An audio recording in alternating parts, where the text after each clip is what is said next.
Hello जी, NEET और CET 2026 हमारा target है। बायोलॉजी के चैप्टर वाइज पीवाईक्यू सॉल्व कर रहे हैं। आज का हमारा चैप्टर होने वाला है ऑर्गेनिज्म एंड पॉपुलेशन, और इसके बेहतरीन 25 क्वेश्चन सॉल्व करेंगे, वो भी पीवाईक्यूज, जो कि एज इट इज आपको कॉन्सेप्ट लेके इसी पेपर में देखने मिल जाएंगे। Let's get started. तो ये हमारा चैप्टर है, 25 क्वेश्चन अपन को लगाने हैं। पहला question, the size of population for any species is not static parameter. Which of the following equations correctly represent the population density at the time t plus 1? बच्चों, t t plus one पे अपन को population density निकालनी है, मतलब n निकालना है। n होती है पॉपुलेशन डेंसिटी, और वो किस पे निकालनी है? t प्लस वन पे।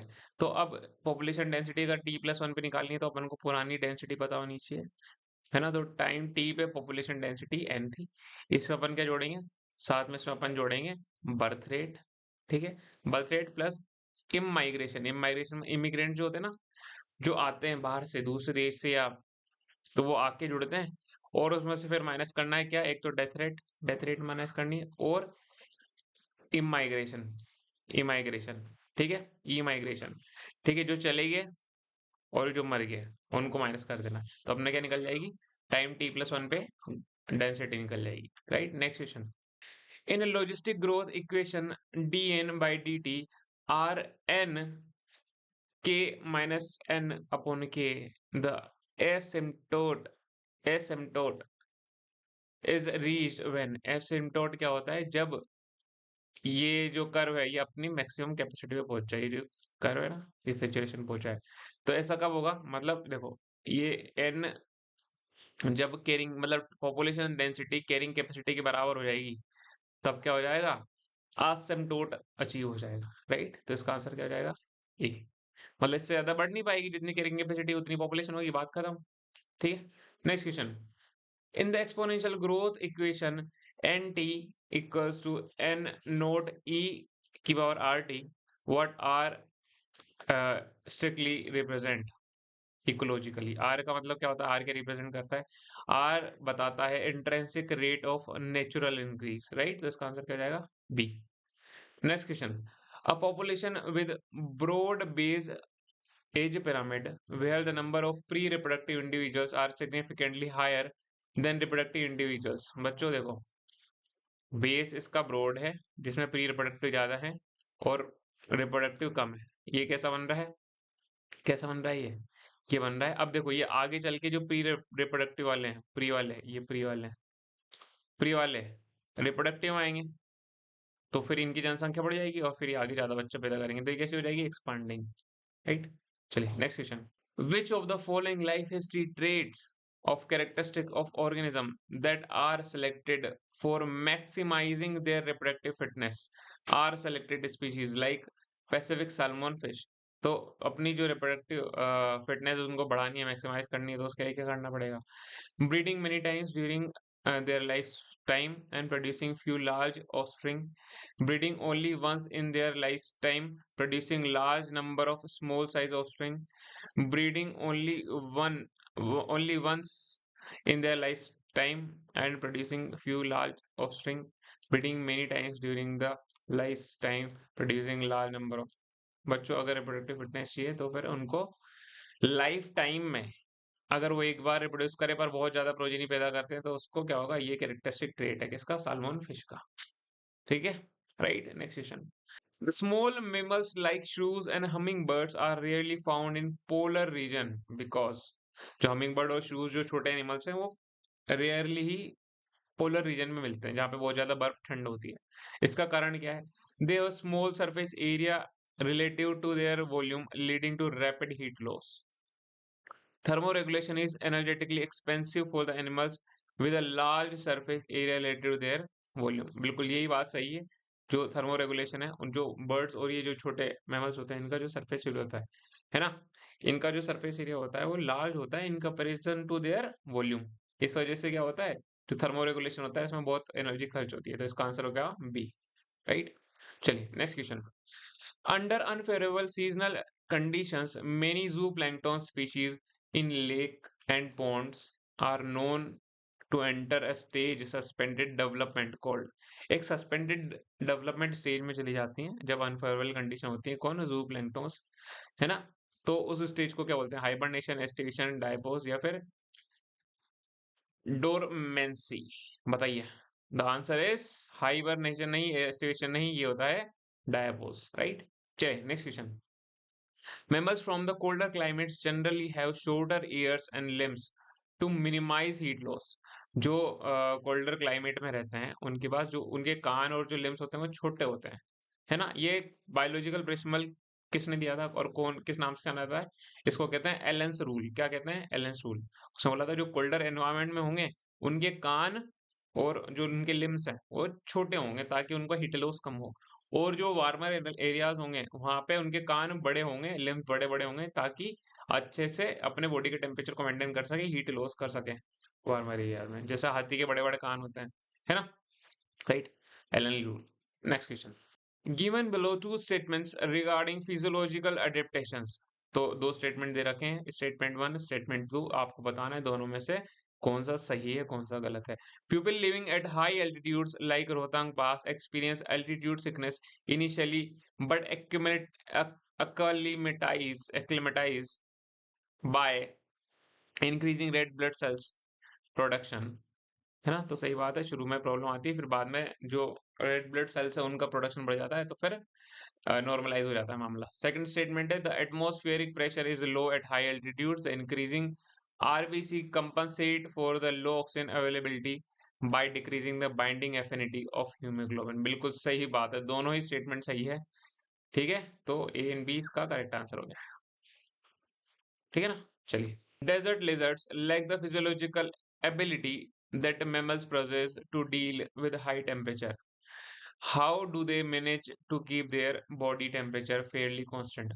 बच्चों अब हम जो हैं मतलब जो मैमल्स हैं, है ना, वो होते हैं वार्म ब्लडेड जो अपने बॉडी टेम्परेचर को मेंटेन कर लेते हैं, पर जो लिजर्ड होती है वो होती है कोल्ड ब्लडेड एनिमल। ठीक है, वो अपने बॉडी टेम्परेचर को मेंटेन रेगुलेट नहीं कर सकती, तो वो क्या करती है फिर उसको मेंटेन करने के लिए?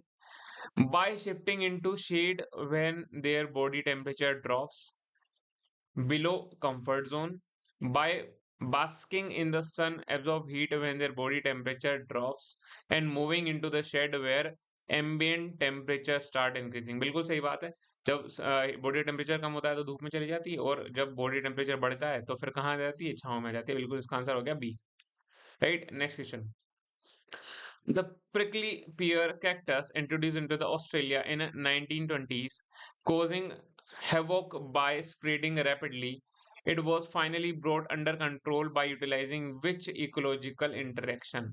बच्चों एक कैक्टस जो था प्रिकली पियर कैक्टस, ये ऑस्ट्रेलिया में बहुत ज्यादा तादाद में बढ़ गया था, पर किसका इंट्रोड्यूस कराया जिससे इनकी जो पॉपुलेशन थी वो कंट्रोल में आई। ठीक है, competitive exclusion by native plants, amensalism through chemical excludation और predation by introducing the cactus feeding moth। बिल्कुल ये इसका सही आंसर है, कैक्टस फीडिंग मोथ को इंट्रोड्यूस कराया तो मोथ ने कैक्टस को खा लिया जिसकी वजह से पॉपुलेशन कम हो गई। Next question. Gause's competitive exclusion principle specifically states that two unrelated species के बारे में बात नहीं करी थी उसने। Two closely related species competing for the same resources cannot coexist indefinitely, and competitively inferior will be eliminated। ठीक है, ये बिल्कुल सही है। दो क्लोजली रिलेटेड स्पीशीज आपस में compete करेगी सेम रिसोर्सेज के लिए, है ना, और वो हमेशा के लिए साथ में नहीं रह सकती। उसमें से जो इंफीरियर होगी वो एक्सटिंक्ट हो जाएगी, जो सुपीरियर होगी वो बची रह जाएगी। तो इसका आंसर हो गया B. Next question. MacArthur shows that five closely related species of warbler living on same tree were able to avoid competition and coexist। मतलब अभी coexist कर पा रहे हैं, competition को avoid कर दिया उन्होंने। कैसे करा? What was the mechanism behind? Interference, competition release, resource partitioning और म्यूचुअलिस्टिक सिम्बायसिस। बच्चों इन्होंने क्या करा? रिसोर्स पार्टीशनिंग कर रही, रिसोर्स को बांट लिया, है ना, ताकि जो उनका टकराव है वो ना हो पाए, कंपटीशन कम हो जाए। बिहेवियरल डिफरेंसेस आ गए उनके फूड एपिडेट में और बाकी चीजों में, जिसकी वजह से क्या हुआ कि वो कोएग्जिस्ट कर पाए, राइट। इसका नेक्स्ट क्वेश्चन देखते हैं। Parasites have evolved special adaptation in accordance with their lifestyle. Which of the following is not typical adaptation of endoparasite? Endoparasitic adaptation कौन कौन से नहीं है? Loss of unnecessary sense organ, बिल्कुल सही बात है। अननेसेसरी सेंस ऑर्गन का क्या काम है, तो उनको हटा देते हैं। प्रेजेंस ऑफ एडेसिव ऑर्गन और suckers to clinch to the host, host से अटैच होने के लिए सकर्स होते हैं। हाईली कॉम्प्लेक्स डाइजेस्टिव सिस्टम, बच्चों अगर इनको पैरासाइट ही हैं तो डाइजेस्टेड फूड मिलेगा, तो फिर डाइजेस्टिव सिस्टम की क्या जरूरत है, तो ये गलत हो गया। हाई रिप्रोडक्टिव कैपेबिलिटी, बिल्कुल सही बात है, तो इसका आंसर क्या हो जाएगा, सी हो जाएगा, राइट। चलिए next question. The phenomenon where the parasitic bird lay eggs in the nest of host and lets the host incubate them is termed as? बच्चों जो कुकू बर्ड होती है वो कभी भी अपना नेस्ट नहीं बनाती, वो अपने अंडे जो क्रो होता है उसके घोंसले में दे देती है। अब और क्या होता है, क्रो को पता ही नहीं चलता, है ना, शुरू में पता ही नहीं चलता, वो उसको सोचता है कि यार तो मेरा बच्चा है। और जैसे ये इसके बच्चे, मतलब जो कुकू बर्ड होते हैं ना, इसके अंडे जल्दी हैच हो जाते हैं, जैसे इसके बच्चे बाहर आते हैं, वो ये जो क्रो के एग होते हैं उनको बाहर पुश कर देते हैं नेस्ट से, ठीक है। तो सारा प्यार क्रो का किसको मिल जाता है, कुकू बर्ड के बच्चों को। इस पैरासिटिज्म को बोलते हैं ब्रूड पैरासिटिज्म। क्या बोलते हैं, brood parasitism, right. The relationship between the fig tree and the specific pollinator wasp species इस क्लासिक एग्जाम्पल ऑफ। बच्चों फिग ट्री और वेस्प के बीच में जो वेस्प के बीच में जो रिलेशन है वो है होता है बच्चों, दोनों को फायदा होता है, कॉमनसेलिज्म नहीं, म्यूचुअलिज्म, म्यूचुअलिज्म, ठीक है। Next question. The Mediterranean orchid Ophrys employs which of the following fascinating strategies to ensure pollination by specific species of bee? इन्होंने कौन सी स्ट्रेटेजी अपनाई, है ना। Offering nectar and floral reward, ये तो सभी करते हैं भाई, तूने क्या अलग कर दिया। Providing safe place for bee to lay egg, egg हमेशा जो बी होती है वो अपने छत्ते में देती है, उसके अंदर क्यों देगी। सेक्सुअल डिपिक्ट, जिसको कहते हैं सूडो कॉपुलेशन, बिल्कुल इसकी जो फ्लावर की एक लीफ होती है ये फीमेल बी की तरह दिखने लग जाती है ना। तो जो मेल बी होती है उसको लगता है कि यार ये तो फीमेल बी है, तो उसके साथ वो कॉपुलेट कर लेता है, उस चक्कर में क्या कर देता है, पोलिनेशन कर देता है, राइट। तो इसका आंसर क्या हो जाएगा, सी हो जाएगा, ठीक है। क्या नाम है, sexual deceit. An orchid growing as an epiphyte on mango tree branch represent an interaction where the orchid benefits and mango tree is neither benefit not harmed. This example of, बच्चों एक को फायदा हो रहा है, एक को फायदा भी नहीं हो रहा है, एक को नुकसान भी नहीं हो रहा है, ऐसे रिलेशनशिप को बोलते हैं कॉमन सेलिज्म। क्या नाम है, कॉमन सेलिज्म। Next question.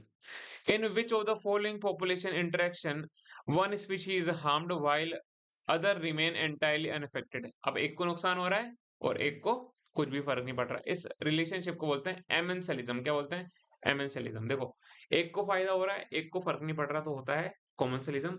और एक को कोई फर्क नहीं पड़ रहा, एक को नुकसान हो रहा है, तो उसको बोलते हैं amensalism. Next question.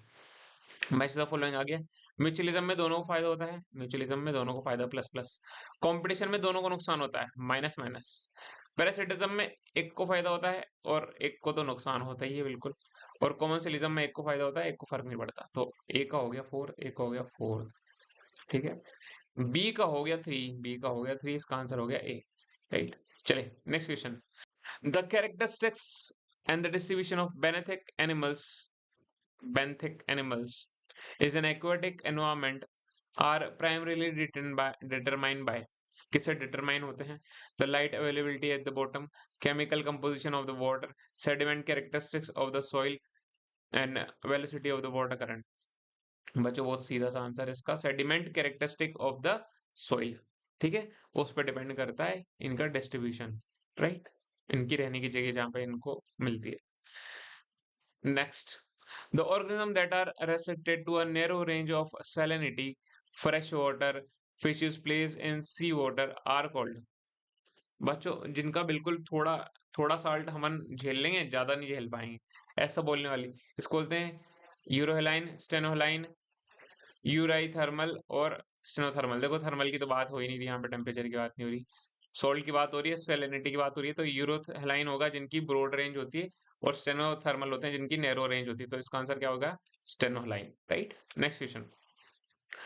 The Abingdon tortoise in the Galapagos Island become extinct within decade after goats were introduce on this island. ठीक है, दिस इज एग्जाम्पल हो बच्चों। क्या होता है जो ये जो टोटोइज होता है ये तो धीरे धीरे चलता है।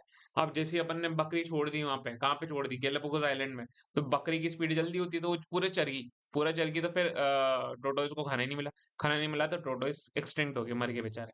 ठीक है, क्या था ये, कंपटीशन रिलीज था क्या, या इंटरफेरेंस कंपटीशन था, म्यूचुअल एक्सक्लूजन था, या प्रिडेशन था? कोई प्रिडेशन नहीं था, म्यूचुअल एक्सक्लूजन नहीं था, ये था interference competition due to the greater browsing efficiency of goat. किसके वजह से क्या हुआ, जो टोटोइस है वो भूखे मर गए। Next question, when the resources in a habitat are unlimited, unlimited होंगे तो सब एकदम धड़ल्ले से बढ़ेंगे, right? Each species has ability to realise fully its innate potential to grow in number if plotted a graph. अब बताना है तुम्हें कि ग्राफ कैसा दिखेगा पॉपुलेशन ग्रोथ का। पॉपुलेशन ग्रोथ का दिखेगा ऐसा जे शेप। कैसे दिखेगा, ये सारे रिसोर्सेज तो धड़ल्ले से बढ़ेंगे ना, तो जे शेप कर्व बनेगा। इसका आंसर हो गया J shape curve. Next question, last question है, given below the two statement regarding the abiotic factors. Assertion और रीजन दे रखे हैं। पहला असर्शन पढ़ते हैं, temperature is considered the most ecological relevant environmental factor. क्या टेम्परेचर को रिलेवेंट फैक्टर मानते हैं? बिल्कुल मानते हैं, सही बात है। The temperature affect the kinetic of enzyme, kinetics of the enzyme through its basal metabolism activity and other physiological function of the organism। बच्चों देखो क्या होता है, एंजाइम जो होते हैं वो एक ऑप्टिमम टेम्परेचर पे मैक्सिमम काम करते हैं, है ना? और अगर कम कर देंगे तो फिर वो इनएक्टिव हो जाएंगे, और ज्यादा कर देंगे तो डीनेचरेट हो जाएंगे टेम्परेचर। तो बिल्कुल दोनों सही है, और असर्शन का एक्सप्लेनेशन रीजन पूरा सही है। ठीक है, तो ये हो जाएगा A, both A and R correct and true, and the R is correct explanation of A, right? So thank you so much guys, अपना स्कोर जल्दी से नीचे कमेंट में कर दीजिए, चैनल को सब्सक्राइब कर लीजिए और वीडियो को लाइक कर दीजिए। मैं आपसे मिलता हूँ बिल्कुल नए चैप्टर के साथ। स्टे ट्यून्ड, लक्ष्य गौतम साइनिंग ऑफ।